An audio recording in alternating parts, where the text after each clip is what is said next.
Hello everyone, welcome back to Nalinar Senior Voice channel, Class 12, Computer Science, Unit 3, Chapter 9, List, Tuples, Sets and Dictionary. Now let's go. In this video, I am starting Chapter 9, List, Tuples, Sets and Dictionary. Learning objectives of this lesson.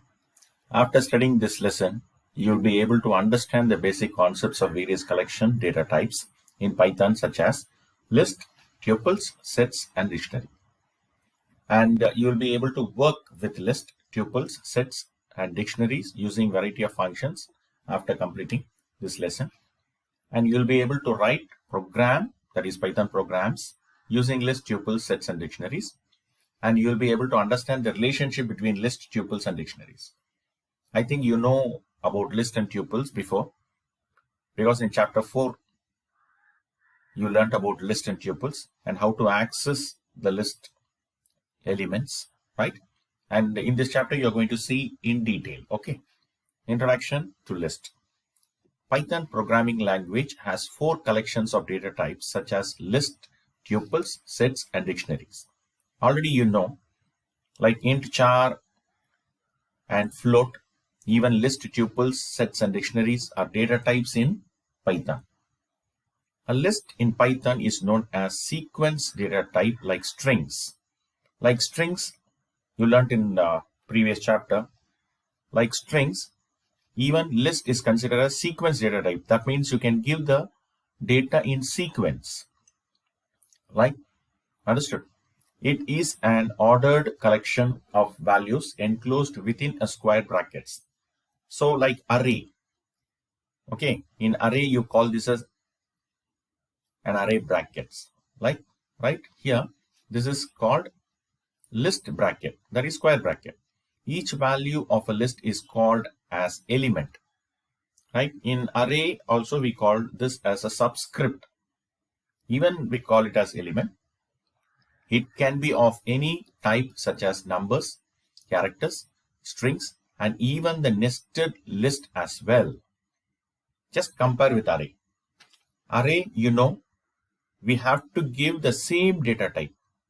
That means if we declare as int a of 5, that means I can give only 5 integers. Here you see, I can give different type. One is number, characters, strings, and even nested list you can give, right? The elements can be modified or mutable. Mutable means I can change it. Suppose if in element 2, second element I want to change character into number, I can do it. Okay, which means the element can be replaced, added, or removed. Even element rest at some position in the list. Same like array. Array starts with 0, even list starts with 0. The position of an element is indexed with numbers beginning with 0, which is used to locate and access a particular element, same like array, right? Thus, lists are similar to array, which you have learned in 11th standard C++. Okay. Create a list in Python. It's very simple, like array, right? In Python, a list is simply created by using a square bracket.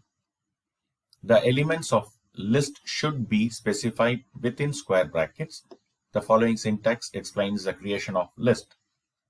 Variable equal to square bracket element 1, element 2, element 3, etc. Okay.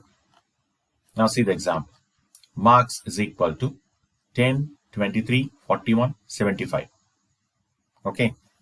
Fruits is equal to apple, orange, mango, banana. Here you see the difference.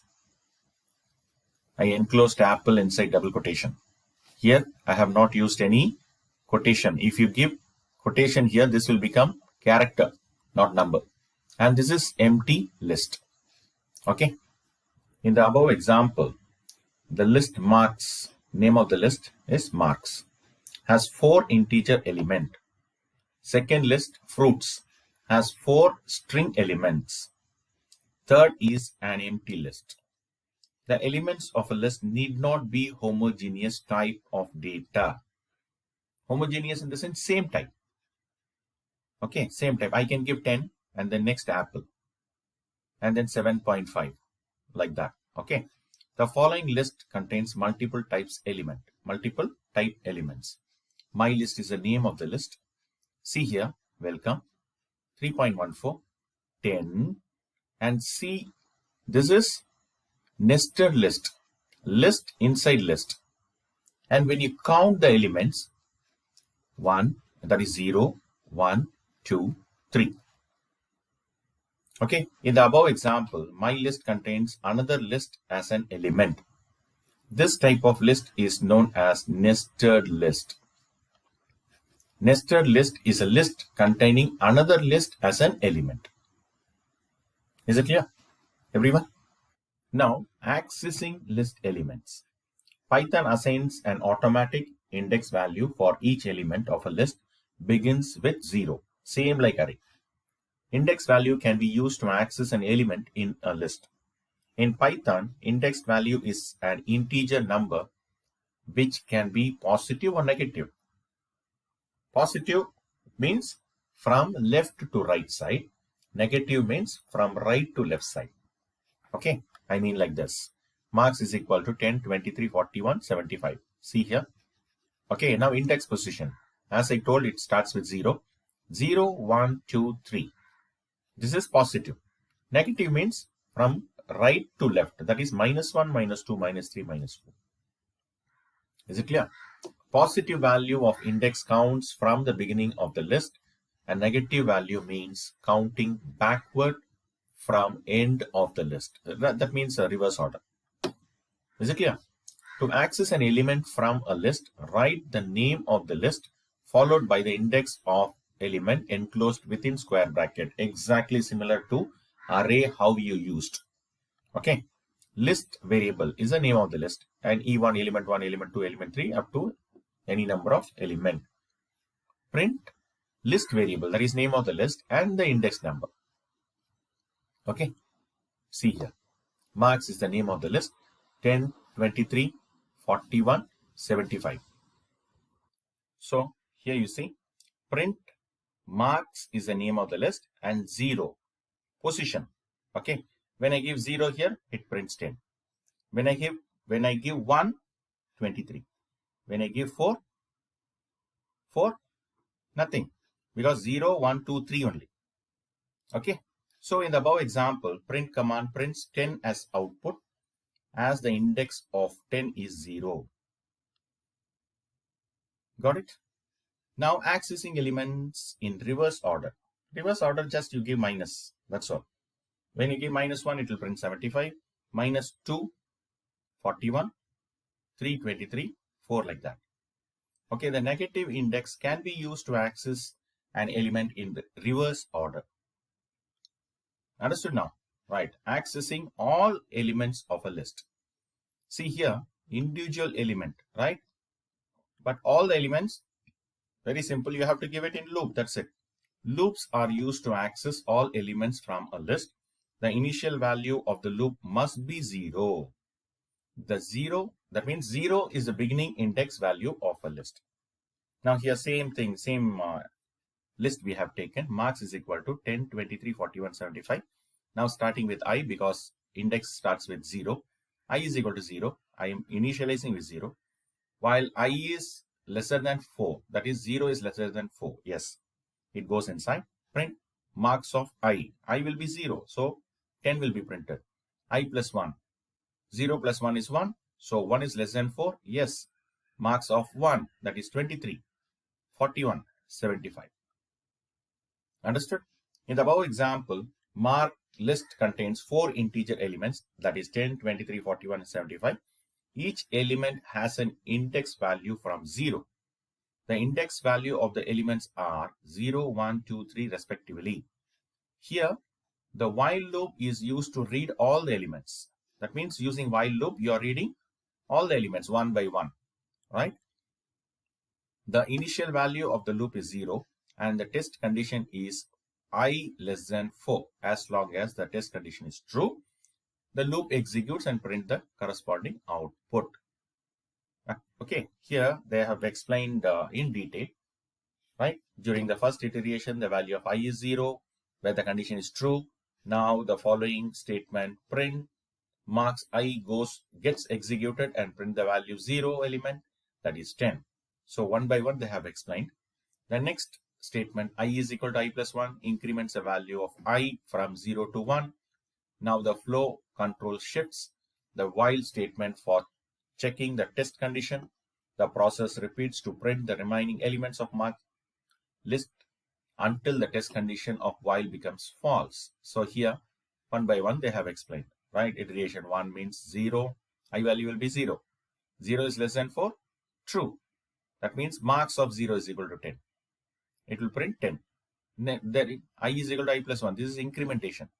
So I is 0, 0 plus 1 is 1. So next iteration.